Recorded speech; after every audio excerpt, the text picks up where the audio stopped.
Assalamu alaikum and welcome back to Just Law on IQRA TV. I'm your host Ilyas Bulbulia. This is the second part to the show. Just before the break, we were looking at spouse applications from within the United Kingdom. In particular, we were looking at those people who have been granted a spouse visa already. They are here in the United Kingdom with their husband or wife now. And we were looking at what they need to do to successfully apply for an extension of their visa after the visa expires after 2.5 years or 2 years and 9 months in the United Kingdom. And what I was saying was that there are three things that they need to bear in mind. One is that there will be an English language requirement which will need to be fulfilled. Secondly, there is a financial requirement which will need to be fulfilled, similar to the financial requirement which had to be fulfilled when the initial spouse application was made for the person to come to the United Kingdom. And thirdly, you'll have to prove that the relationship that you have is genuine and subsisting. Just before the break, I looked at the English language requirement, the first of the three things that you need to bear in mind. And I outlined that the test that they need to do is at A2 level, and it is done at a particular test centre. In my experience, the vast majority of tests are done at a college known as Trinity College London. Although it's Trinity College London, it has test centres nationally across the United Kingdom. So if you go onto their website, even if you put into Google Trinity College A2 test, which is a test you're going to have to do at the extension stage, it will take you to the correct Trinity College website, web page, which will quite an easy website to navigate. It will tell you how you can book the test. And the website also gives you an idea about what happens at the test centre on the day of the test. There are YouTube videos there, so it's worth going on that. It'll give you an idea about what happens. What generally happens at these tests is that normally there's a short conversation that you have to have with the person taking the test, and they will then assess your English. Let's take our next call. Hello, assalamu alaikum. Wa alaikum assalam. Ji bhai, thank you for calling. I'd just like some advice. I've got some family living in Spain. Okay. We'd like to come visit for a short period, maybe roughly about 3 weeks. Okay. For a family wedding. They hold residency cards in Spain. I'm just wondering, what sort of visa requirements are there for coming to the UK, because they hold Pakistani passports? Okay, all right. Now, the first issue always is that do they have enough money of their own to pay for their tickets for them to be able to maintain themselves in the United Kingdom? Because you know the process we have of when we sponsor somebody from Pakistan, Bangladesh, India, wherever it is, where we say, okay, look, this is my income, these are my savings, I am able to look after them financially. That's not a requirement if the person is coming from a reasonably wealthy country and they're earning enough money. You don't need to do that. So the first thing you always do in these situations is check with them, okay, what's your income, what do you have in savings? Because if they have enough income, enough savings, then all you need to do from the United Kingdom is confirm that they will be coming to stay with you at your house in the United Kingdom. That you're related to them. So what you might do is submit a copy of your passport, proof of the accommodation that you own, or if you're a tenant, the tenancy agreement. And if you wanted to go further, it's not necessary. You could do a housing report to say, the house is big enough for you to be able to accommodate them. So all you do is explain who you are, how you're related to them, and that they're going to come and stay with you. Normally, that's all that's required where somebody is coming from a country where they earn a reasonably good wage. So from your part, normally that's what's required. Your passport, proof of your accommodation, whether it's the deeds or your tenancy agreement, and if you want, a housing report confirming that there is sufficient space for them to stay there, along with like a short letter, or if you want to get a solicitor to do it, the solicitor would do a sponsorship declaration saying, look, this is who I am, this is my relative, I want them to come for a short visit, they're going to stay with me. That's really all that's required if they're coming from a country where they're earning enough money, because they are able to pay for their own tickets. And if they're here, they'll have a couple of £1,000s in savings, which should be sufficient for them to pay for their expenses. Now, you don't need to do what you do when somebody comes from Pakistan or India, or whatever, where you have to show your income, your savings. You don't need to necessarily go that far when somebody's coming from a country where they're earning enough money themselves. Okay.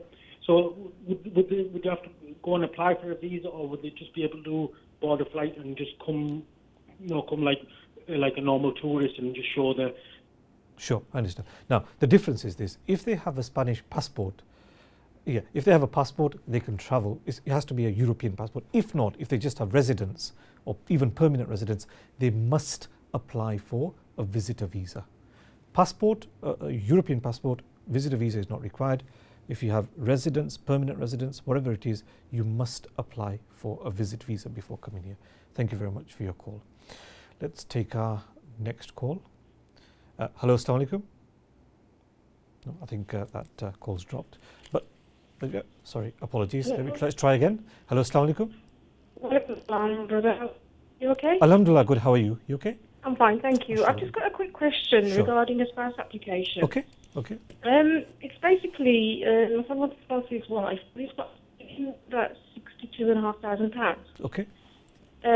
Gifted by your family members. How do we go about doing that application? I mean, what's required? Is it a letter from the bank? Okay. So if the financial requirement is going to be met by showing savings, the money must be in the sponsor's bank account. So is that? Yep. Okay. Yeah. It's been in there for over 6 months now. Okay. There's only two requirements then in terms of finances. There's only two requirements which need to be fulfilled. Firstly, you need to submit 6 months of bank statements. Okay. So for the not for the savings. Yeah, for the savings. Okay, 6 months. Yeah. So if the thing is, it's a building society account. Which is so fine. They'll only provide a letter. Okay. Now, building society account. So is there a passbook? Is there a book? Yeah, you've got a passbook. Yes. Okay. Best thing to do is, which bank is it? Is it Yorkshire or Halifax or? No. It's in it's Dudley Building Society. All right. Okay. Now, one option is that will they print out a statement at all or not? No? They normally do a letter, but we can submit the passbook with the document, right. can't we? Okay, go with the passbook. But what to do? You know what you need to do with the passbook? Just make sure before you submit the passbook, you use the passbook and you submit. You deposit some money or you take some money out, £5 or £10, to try and get an entry, a recent entry. Okay. Get a recent entry into your passbook first of all, right? Yeah. Then submit the original. The problem is you can't submit original passbooks anymore because it's all scanned. Then get it copied and stamped by the bank. Second thing. Okay. So you're going to have a recent entry there. Plus you're going to get it the copy stamped, the passbook copied, last 6 months entries and stamped by the back. And to be then thirdly, to be on the safe side, if you can get a letter from the bank confirming that in the last 6 months, the minimum amount of money in the bank account has been £62,500. That should be sufficient. Okay. And the other thing is, does it need to be evidenced by the family members that they provided? No. We do that sometimes.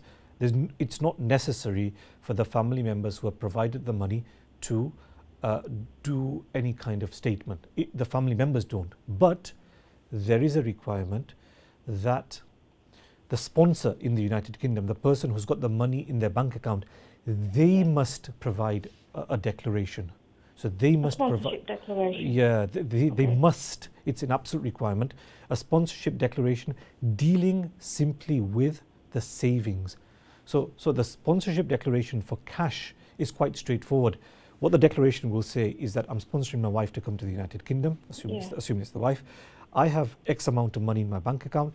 The money is mine and I do not need to return the money to anybody. It's literally that straightforward. So on the one hand, you're demonstrating that you've got the savings, and on the other, you're doing a statement confirming that the money belongs to you, the sponsor.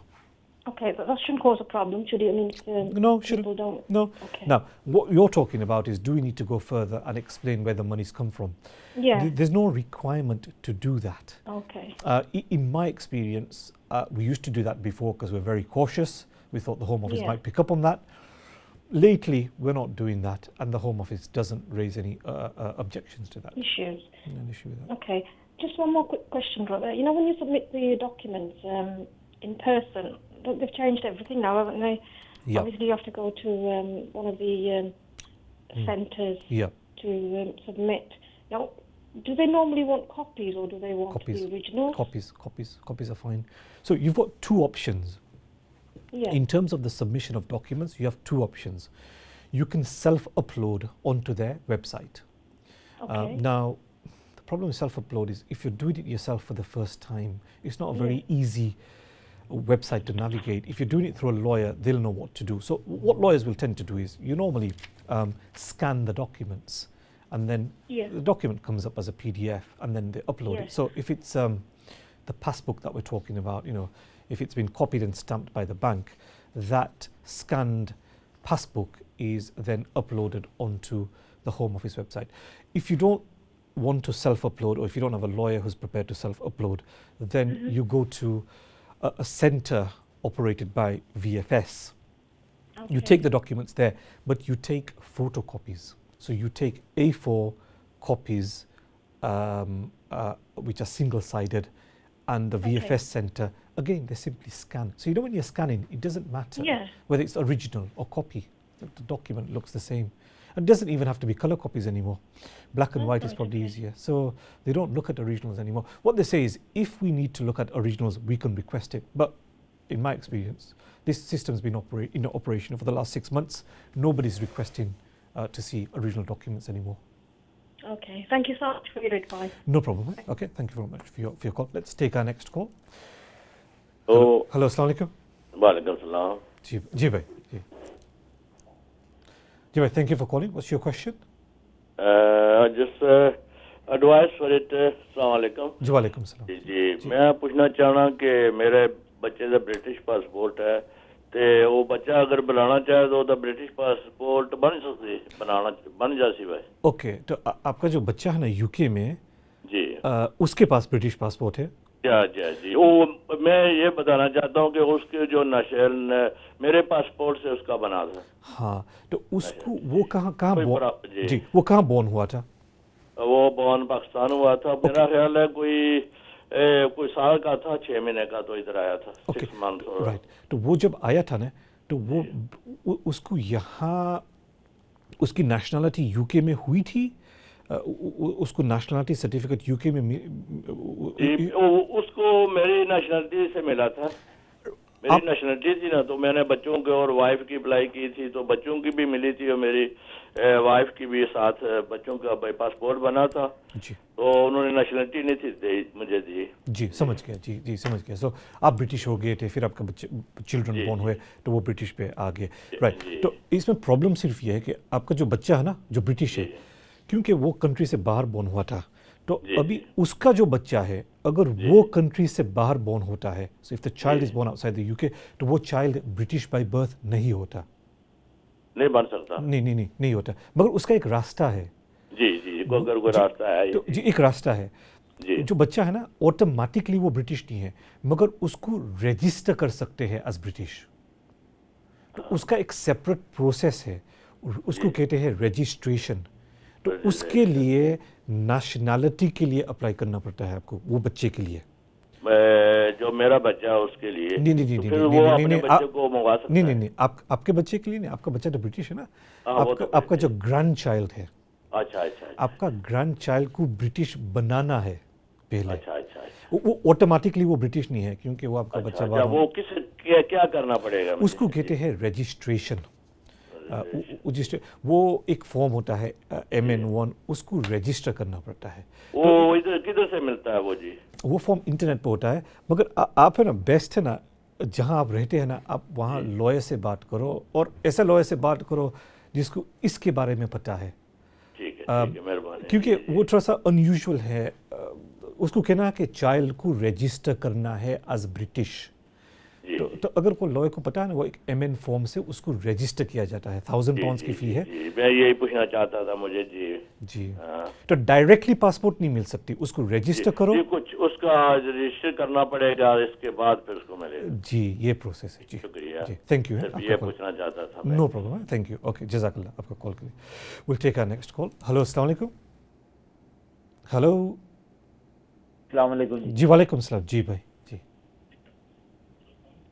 जी मैं पूछना चाहता था, मैंने apply किया था 2 बहनें और 1 भाई के लिए लास्ट ईयर। मेरे बेटे की शादी थी। जी ठीक है। और जो है ना यहाँ पे थ्रू सोलिसिटर के अप्लाई किया था। जी ठीक है। Okay. Paid about 1500 pound is well the fee. Okay, right. Okay, visit visa के लिए? जी तीनों का ना। जी ठीक है। ओके। और मतलब दे ऑल मतलब मैरिड हैं जी। उनके बच्चे हैं, फैमिली है वहाँ पे, लेकिन वो सिर्फ आते थे 1 आध महीने के लिए, जो कि मेरे बेटे की शादी यहाँ पे इंग्लैंड में। तो उन्होंने मतलब रिफ्यूज़ कर दिया था, फिर अपील की थी, फिर भी रिफ्यूज़ कर दी। जी ठीक है। तो आई डोंट नो कि मतलब कि क्या हुआ था, क्योंकि सारी चीज़ें मैंने प्रोवाइड की। हमने बैंक स्टेटमेंट, घर के पेपर्स, जो भी वकील को चाहिए था वो मैंने अप्लाई किया। असल में इसमें प्रॉब्लम क्या है, और ये visit visa at the moment chances of success 40% 50% ही है। वो उसका वजह ये है कि यूके से तो कोई प्रॉब्लम नहीं है। आप जो स्पॉन्सर है, आपकी इनकम, आपकी सेविंग्स, आपका घर, जो रीज़न फॉर द विज़िट, यहाँ से सब कुछ ठीक होता है। प्रॉब्लम इज़ जो उसका एक टेस्ट है ना, कि the applicant must have the intention to go back to the go back to the home country. So ये देखते हैं ना कि ये बंदा वापस जाएगा या नहीं। तो जब वो ये देखते हैं कि ये बंदा वापस जाएगा या नहीं, तो उसके लिए होम ऑफिस सिंपली ये देखते हैं कि उसके पास पैसे कितने हैं, उसकी इनकम क्या है, उसके पैसे कितने हैं। लेकिन मतलब मेरी सिस्टर तो हाउस वाइफ है ना वहाँ पे। हाँ, तो हाउस वाइफ है, तो फिर वो उसका हस्बैंड की इनकम देखते हैं। और हमारे जो पाकिस्तान इंडिया में जो वो प्रॉब्लम क्या है कि अगर किसी के पास कोई इतनी कोई इनकम नहीं है, अगर वो फार्मिंग एग्रीकल्चर का काम करते हैं। They are from cities, isn't it? Okay, so what kind of income do they have? मतलब it's like just normal running grocery shops. Yeah, so small. और मेरा जो भाई है वो गवर्नमेंट सर्वेंट है। Okay, तो उसने रिफ्यूजल में क्या कहा था? बस यही बोला है कि मतलब हम नहीं दे सकते। बस मुझे तो वैसे टोटली पता नहीं है, because my son is a solicitor as well, but he is a commercial solicitor. जी, आप बेस्ट है ना, if you look at the refusal, वो रिफ्यूजल में लिखते हैं कि why they don't believe that this person will go back, why they don't believe this person will go back. तो वो जो रीजंस है ना, all you can do is के री एप्लीकेशन में वो रीजंस को एड्रेस करो। सो फॉर एग्जांपल, अगर वो उसने ये कहा है कि आपके पास बिजनेस है, वी आर नो, आपके पास इनफ एविडेंस आपने नहीं दिया, तो 2 बार वो एविडेंस डालना पड़ेगा। अगर उसने ये कहा कि आपके बैंक में बहुत पैसे आपने डाल दिए, वो पैसे कहाँ से आए, तो वो एक्सप्लेन करना पड़ेगा कि वो पैसे कहाँ से आए। सो इट डिपेंड्स कि उसने रीज़न क्या कहा है। मगर ये प्रॉब्लम है कि अगर आप प्रॉपर भी एप्लीकेशन करेंगे ना, प्रॉपर सब कुछ प्रॉपर डालेंगे ना, तब भी मैक्सिमम चांस विजिट वीज़ा पे अभी 50% है, क्योंकि वो कोई ना कोई रीज़न निकाल देते हैं। मगर स्टार्टिंग पॉइंट इसमें क्या है कि वो जो रिफ्यूज़ल है, इसमें देखना पड़ता है कि वाई दे बिलीव कि ये जो लोग हैं क्यों वापस नहीं जाएंगे। और ये देखना पड़ता है कि अगर कोई रीजंस दिया है, can we now give them जो इन्फॉर्मेशन मांग रहे हैं वो दे सकेंगे या नहीं। अगर दे सकते हैं तो it's worth reapplying. In my experience ये है ना, दिस इज़ व्हाट आई से टू क्लाइंट्स के यहाँ से ऑन अ विजिट वीज़ा, यहाँ से लॉयर को 500 पाउंड्स 1000 पाउंड्स देने में कोई फ़ायदा नहीं है।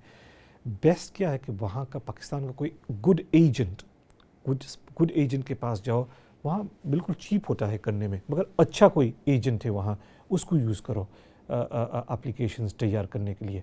सो वो एजेंट अगर अच्छा है, एक्सपीरियंस्ड है, तो वो वहाँ प्रॉपर फाइल बनाएगा। और वहाँ कॉस्ट पाकिस्तान में इतना कॉस्ट भी नहीं होता है। सो यहाँ आपने जो 1500 पाउंड्स दिए है, पाकिस्तान में वो 200-300 पाउंड्स में वो हो जाता है। मगर you need a good hard working agent जो पूरी फाइल बनाएगा, इनकम के डॉक्यूमेंट्स, सेविंग्स के डॉक्यूमेंट्स, हाउस के डॉक्यूमेंट्स, लैंड डॉक्यूमेंट्स, और फैमिली में कौन है उसका proof, somebody who can really prepare a case. But thank you आपका कॉल के लिए. Unfortunately, it is very difficult to get visit visas at the moment. A lot do get refused. Unfortunately, that brings us to the end of the show. Inshallah, we'll be back next week on Monday at the same time at 6 o'clock. Until then, Assalamu alaikum.